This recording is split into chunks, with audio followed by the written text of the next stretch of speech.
저번 시간에 이어서 예고드린 대로 용비어천가 이야기부터 시작을 해 보도록 하겠습니다. 자, 용비어천가 모르시는 분 없으시죠?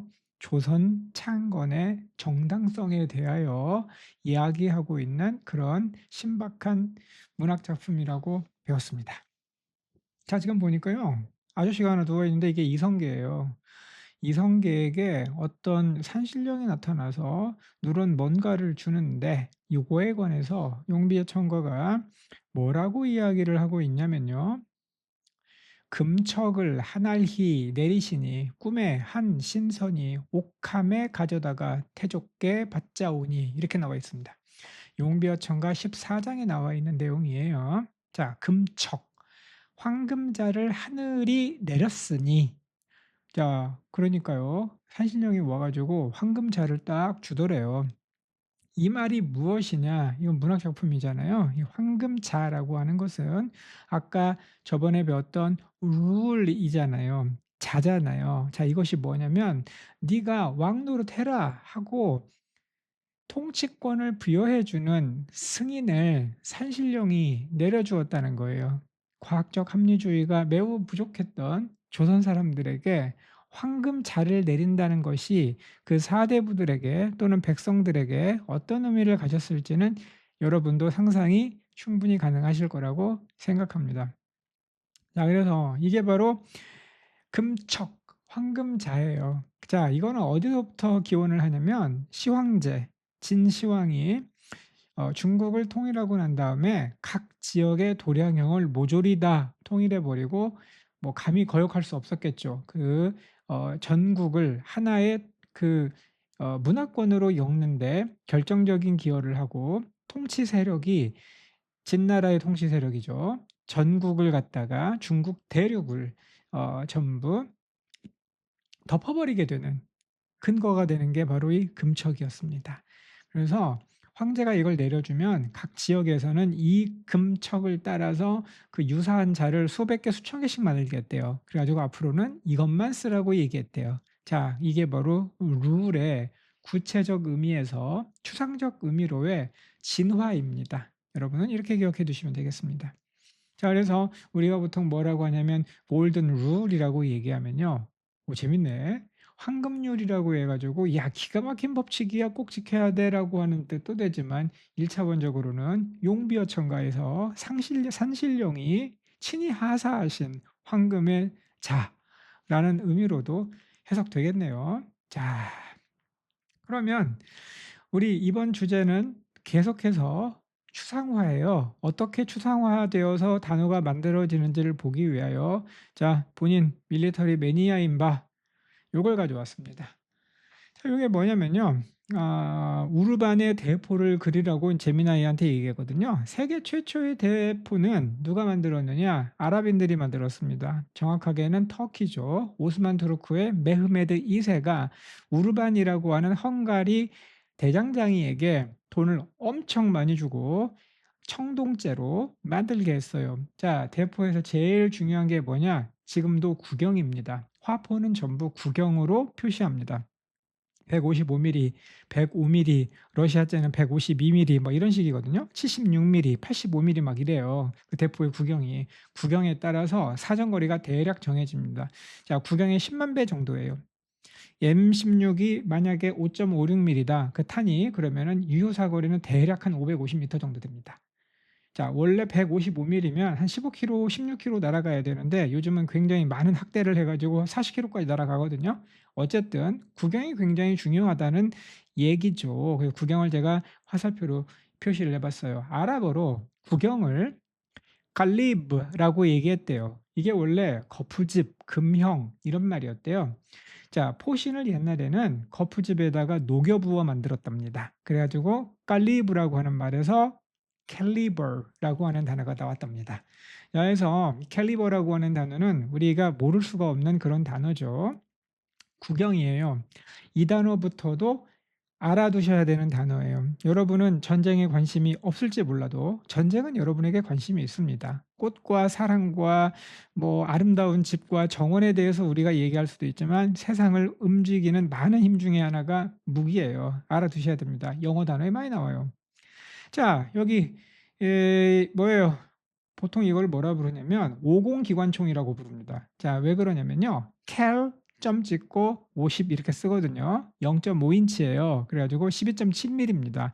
그래서 cal이 caliber의 약자입니다. "나는 전쟁 싫어." 그렇다 하더라도 다음 단어를 보시면 아마 느낌이 오실 거예요. calibrate 무슨 뜻이죠?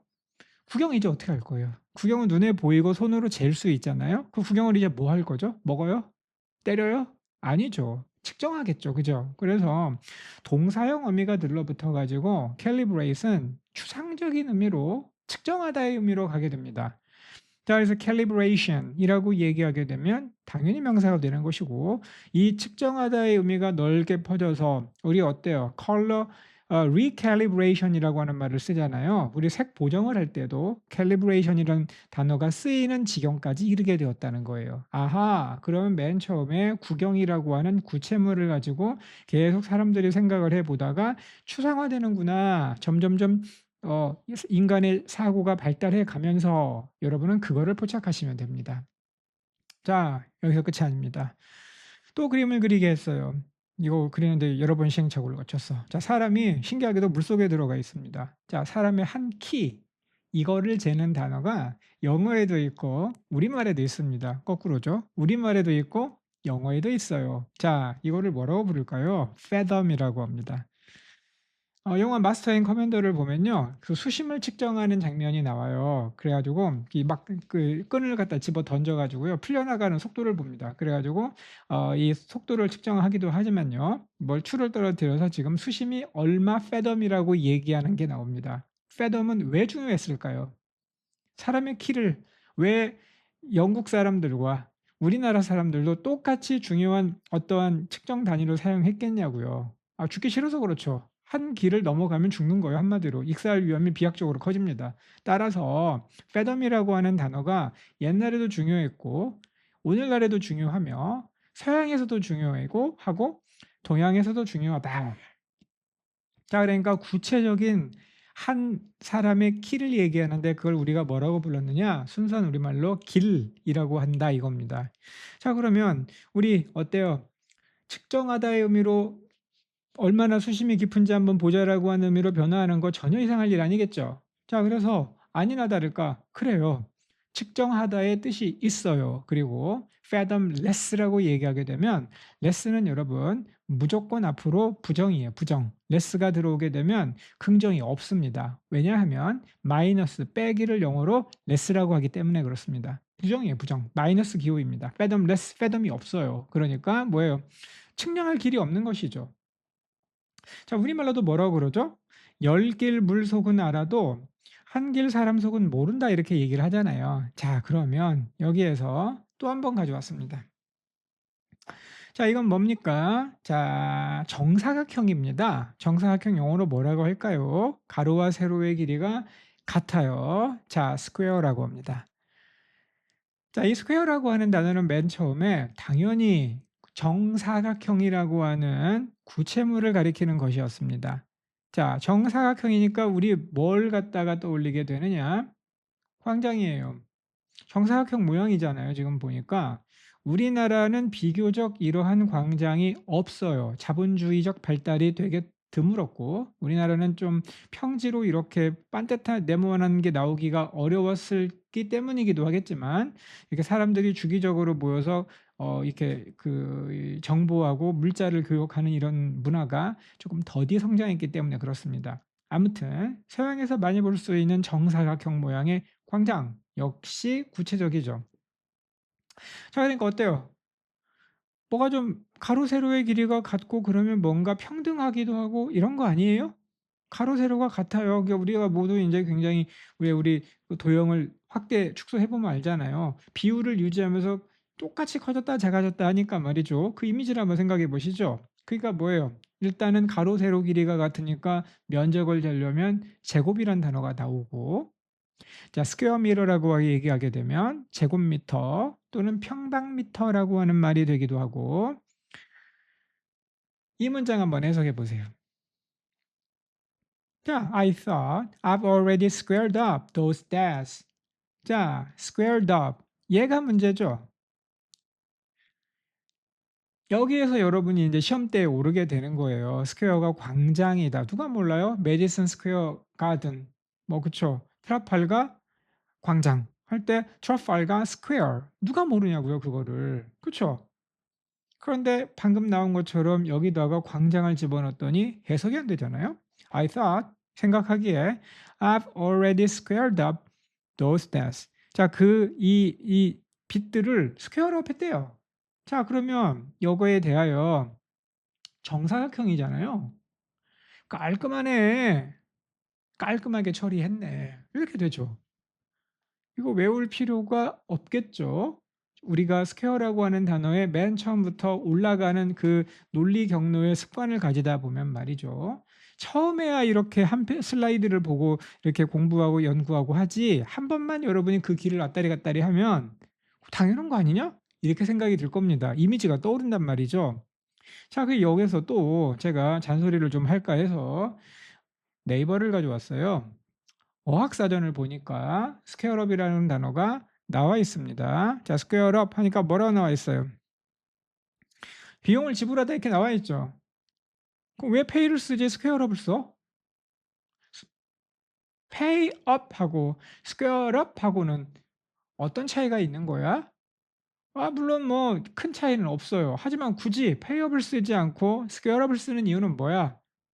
말하는 사람은 이렇게 하고 싶었던 거예요. 탈탈 털었어. 깨끗하게 정리했어. 아무것도 남은 게 없어. 이 얘기를 하고 싶었던 거예요. 페이업은 그냥 줬어. 이 말이고요. 그래서 자, 여기에 있는 스퀘어라고 하는 단어를 찾아보시면 네이버에서도 광장이란 말이 나오지만 이 단어가 왜 이렇게 되었는지를 여러분에게 친절하게 알려주고 있지는 않다. 그냥 결론만 딱 얘기해서 얘기하기도 하고 저번에 봤듯이 결론만 얘기하기도 하는데 우리가 원하는 뜻을 찾지 못할 가능성도 크다. 그러니까 실력이 들지 않는다예요. 자, 우리가 흔히 뭐라고 얘기하냐면 "야, 우리 파토 났어." 이렇게 얘기하죠. 우리가 구체적인 의미로 파토 이렇게 치다가 "끝났어. 집에 가. 담요 걷어." 이렇게 되는 건데 요게 뭐예요? 추상적으로 다 끝났다죠? 자, 한자어예요. 이거는 내릴 강으로도 읽고 강수량할 때 이거예요. 항복할 항. 이건 나중에 인제 submit 얘기하면서 다시 얘기할 거예요. 아무튼 간에 그거인데 원래는 그냥 사람이 이렇게 승강기 내려가는 거예요. 내려가다, 항복하다. 두 가지가 다 되죠. 사람이 항복할 때에는 고개 빳빳이 들고 이렇게 항복하지 않잖아요. 고개를 조아리고 엎드리잖아요. 그쵸? 남한산성의 삼전도에서 인조가 엎드렸듯 엎드리잖아요. 기분 나쁘네. 자, 아무튼 그래서 어쨌든 뭐 기분 좋은 뜻만 우리가 공부하려고 한 건 아니니까요. 항복하다가 바로 이런 뜻이다. 자, fall out은 무슨 뜻일까요? 전혀 어렵지 않죠. fall 떨어진다고, out은 정말 확 다 끝났어 이 뜻을 갖고 있어요. 이거는 한 20회쯤 더 지나가면 인제 각 부서와 전치사가 왜 이런 뜻이 되었는가를 얘기할 때 해 줍니다. fall out은 그냥 꽝 터져 버렸다 이 얘기예요. 떨어졌다 이 얘기입니다. 자, 왜냐 무슨 뜻이냐면 핵폭탄이 터지고 난 다음에 버섯구름이 쭉 올라가고 난 다음에 떨어지는 것들, 파편 조각들이 떨어져 내려오는 것들을 원래 fallout라고 얘기해요. 자, 그런데 이것이 추상화되면서 어떤 큰 사건이 일어났는데 그것들이 잔챙이 사건들이 거기에 곁다리로 따라오는 것, 쫓아오는 것, 요거를 fallout이라고 부르기 시작했습니다. 자, 계속해서 추상화입니다. 자, 추상화의 끝판왕을 한번 보시죠. 자, 지금 루비가 3개가 있어요. 우리 전에 봤던 까마귀 친숙하네. 얘 3마리가 있어요. 그 배 떨어졌었죠 그때. 자, 여기 보니까 배도 3개가 있어요. 얘를 추상하면 뭐가 되냐면 셋, 셋이 되는 거예요. 숫자가 바로 추상화에 굉장히 중요한 물건이라는 거죠. 자, 그래서요. 이 80이라고 하는 단어를 어떻게 추상화하는지를 또 추적해 보면 재미있습니다. 우리가 흔히 불어를 공부할 때 제일 환장하겠네, 돌아버리겠네 하는 게 뭐냐면 이 숫자거든요. 숫자 읽는 방법이 오락가락해요. 10진법하고 20진법을 오락가락하면서 겁나게 정말 짜증나게 만들어져 있습니다. 자, 요거를 불어로 뭐라고 하냐면요. 까트방이라고 합니다. 까트방 요렇게 발음하거든요. 까트 요게 뭐냐면 콰트로예요.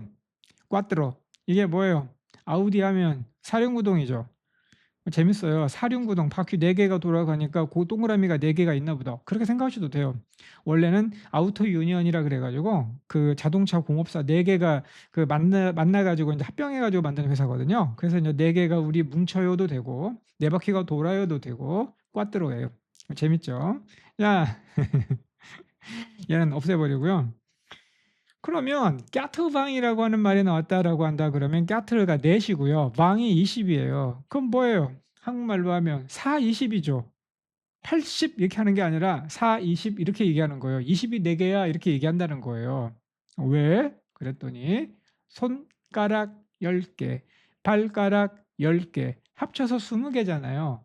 그러니까 지금의 이 프랑스 지방의 원래 그 선조들은 원래 그 게르만족들이 그 라인강 북쪽에 살다가 따뜻한 남쪽 나라로 내려와 가지고 정착하기 시작한 게 지금 프랑스인들이거든요. 사실 그 독일인들하고 뿌리가 같아요. 그 원시인 시절 때부터 쓰던 언어 습관 20진법이 지금까지 남아 있는 거예요. 그 되게 재밌죠. 그래 가지고 나중에 라틴어의 영향을 받아 가지고 그거 덧붙인 것도 몇 개 있고요. 예를 들어 백도 있습니다. 쌍 이렇게 부르는데 요거는 이제 그 10진법은 이제 로마를 따라 또 들어오게 되고 아무튼 간에 우리가 지금 보는 건 뭐냐? 손가락 10 개, 발가락 10 개라는 구체물이 나중에는 20진법으로 80 이라는 숫자를 가리키게 되었다는 거예요. 재밌죠? 구체에서 다시 추상으로 바뀌게 됩니다. 그러면 앞으로 계속 우리는 이런 과정들을 갖다가 반복적으로 얘기할 거니까 보석하면서 우리가 이거를 갖다가 다시 한번 깔끔하게 정리를 해 보도록 하죠. 접두사는 원래 자 프랑스어, 이탈리아어 뭐 어쩌고 저쩌고 해서 로로 간다. 그리고 언제나 그렇다는 게 아니고 많은 경우에 그렇다는 거다. 자연스럽게 사역의 의미로 이어지기도 한다. 꼭 기억하셔야 돼요. 상태 A에서 상태 B로 옮겨 놓는 걸 얘기하기 때문에 그렇다. 자, 또 하나 뭐예요? 구체적인 의미는 추상적인 의미로 진화하기 마련이다. 요거 절대로 잊으시면 안 됩니다. 자 그럼 맨 마지막에는요. 약간의 좀 그 스포일러를 좀 때리고 가야 돼요. 다음 시간에는 단어를 공부하고 인제 앞으로 계속 설명해 나갈 텐데 이 좀 약간 원칙적인 걸 좀 재밌게 여러분에게 설명해 주기 위해서 재미나이한테 그림을 좀 그려 보라고 그랬어요. 자 여기 뭐예요 지금? 다리가 하나 있죠? 그리고 좀 이상한 그림이 있습니다. 이 구운몽의 한 장면입니다. 이 구운몽에서 한 대목을 용비어천과와 마찬가지로 여러분이 영어 공부에 어떤 영감을 주는데 사용될 수 있을 것인지 우리 그거 한번 따져 봅시다. 재밌을 겁니다. 오늘 여기까지 하겠습니다.